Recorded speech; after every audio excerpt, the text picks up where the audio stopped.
This is actually what people say about socialism. It's just never been done right. Now, the theme of my book, United States of Socialism, and the reason I focus on socialism a little bit is because that is where the left is trying to take us. That is their goal. Most of what we see around us is not a goal, it's their means. And so they got Antifa, Black Lives Matter, paramilitaries who are breaking stuff and burning stuff. But what's their goal? Anarchy? I don't think so. Their goal is to create a certain type of state. What they're doing is the means to do that. They're trying to get through force what they can't get through the ballot box. Or then you look at the deep state. Look at all its machinations. Let's do surveillance on Trump. By the way, what's interesting about all this is as it becomes more clear what's going on, it's very obvious that the order for it must have come from the highest level. Think about it. Clapper, Brennan, Comey, Page, Strzok, could all these people have independently concocted their own cockamamie schemes? No. Somebody gave the order. And that somebody is probably Obama. Yep. Yes. Probably with Biden's consent. So the question then becomes, and now what? This is always the question facing our side. How do we hold these people accountable? But my point is that even that is a means. The deep state is doing what it does to bring us to a certain goal. And I think the end game is socialism, but it's not quite the socialism of the old type. So if you talk to the left today, the first thing they will say is, we don't want the socialism of Mao or Lenin or Stalin. We want democratic socialism. And their point is that democracy, the idea of popular consent, gives a moral legitimacy to socialism that it might not otherwise have. Socialism gets its prestige from the idea of democracy. But when I think about it, it looks to me like popular consent has no ability to take something that is inherently bad or wrong and make it right.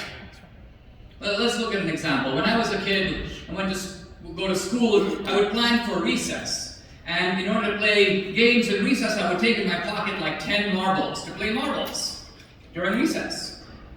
Now imagine if I'm on my way to school and some big bully of a kid jumps me, knocks me down, and takes all my marbles. That's sort of like authoritarian socialism. A single dictator forcibly confiscates my resources, my wealth, and appropriates it to himself. That's authoritarian socialism. Here's the second case. I'm on my way to school. I meet up with 8 other guys. They all conspire together and have a vote. And the vote comes out 5-3 to beat up Dinesh and take his marbles. And so they all jump me, knock me down, and take my marbles. So that's democratic socialism because they had a vote. It was by majority rule. But the outcome is exactly the same. In both cases, I've been robbed. And the robbery is not made any better or more legitimate by the fact that it was signed off on by some majority. Who cares?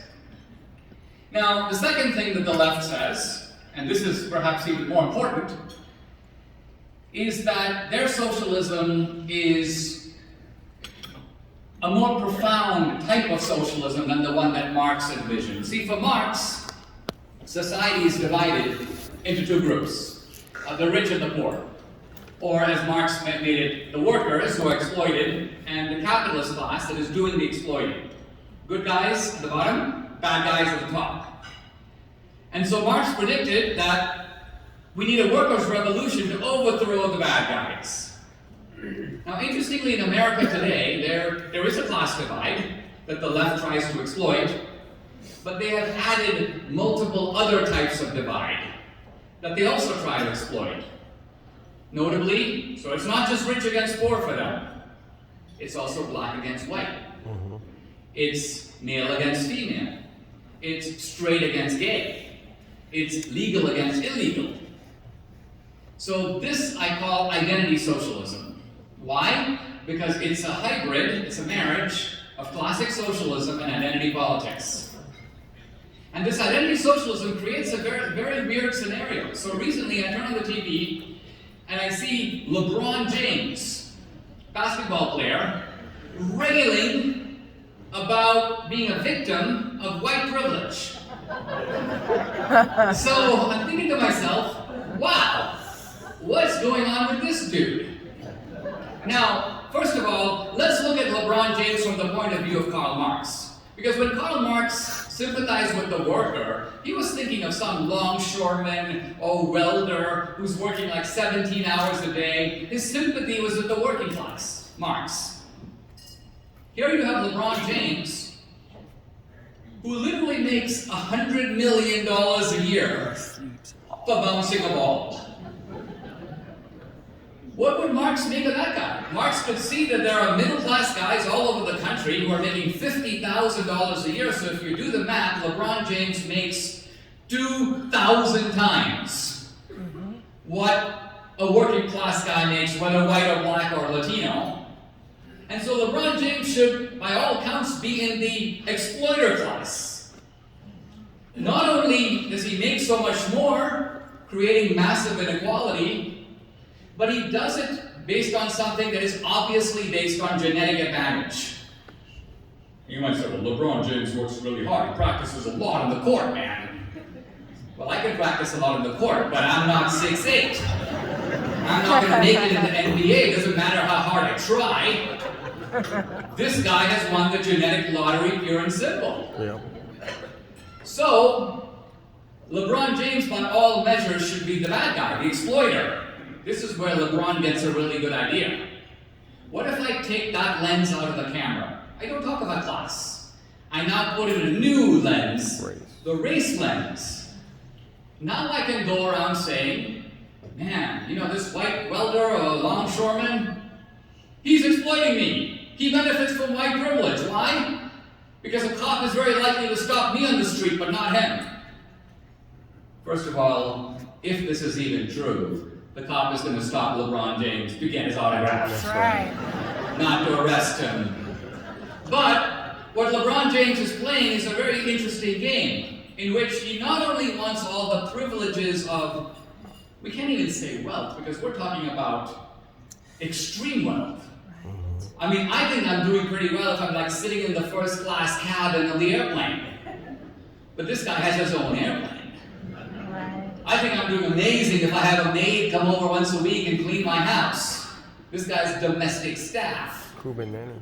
So these are people who live at a completely different level than most people, and yet they want the moral prestige of being victims. So they play the race card in order to do that.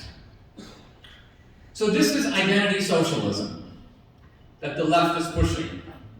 And then the activists on the left, Bernie Sanders, Elizabeth Warren, AOC.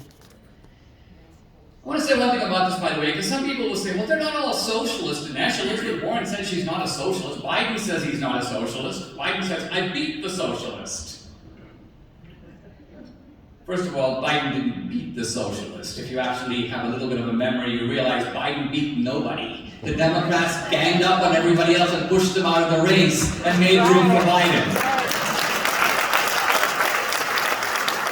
Smoke room.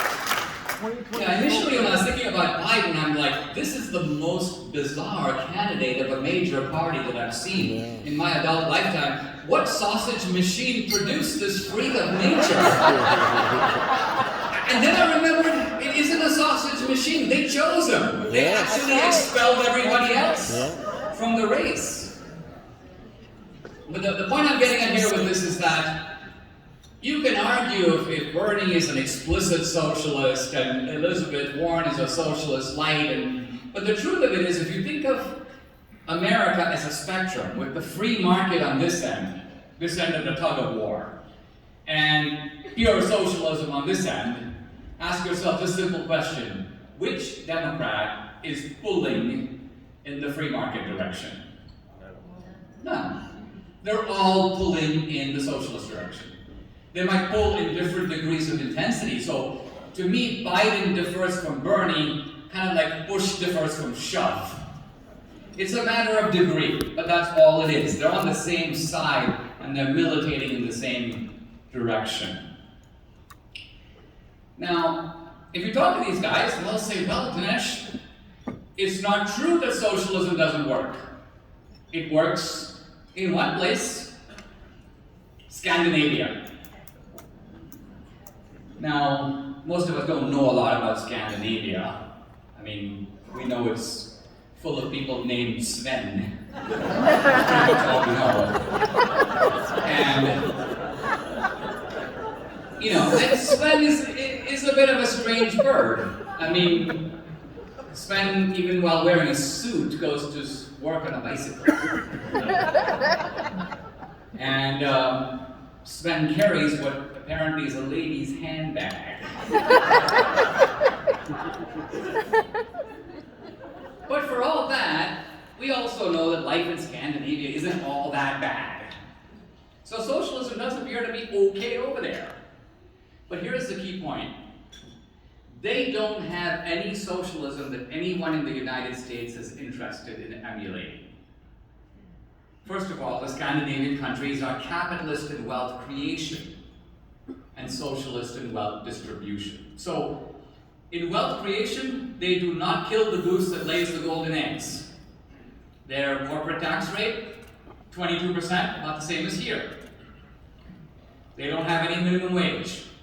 You can hire and fire people for any reason in Scandinavia.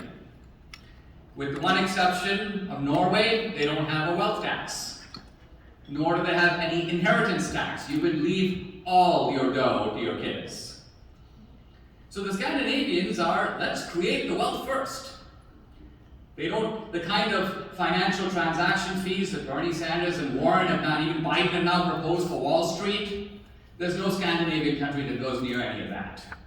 Finland tried universal basic income, they got rid of it. So this is actual Scandinavia. Now on the welfare state side, their approach is really simple. We have welfare state benefits, but we are all in the same boat and everybody has to pay.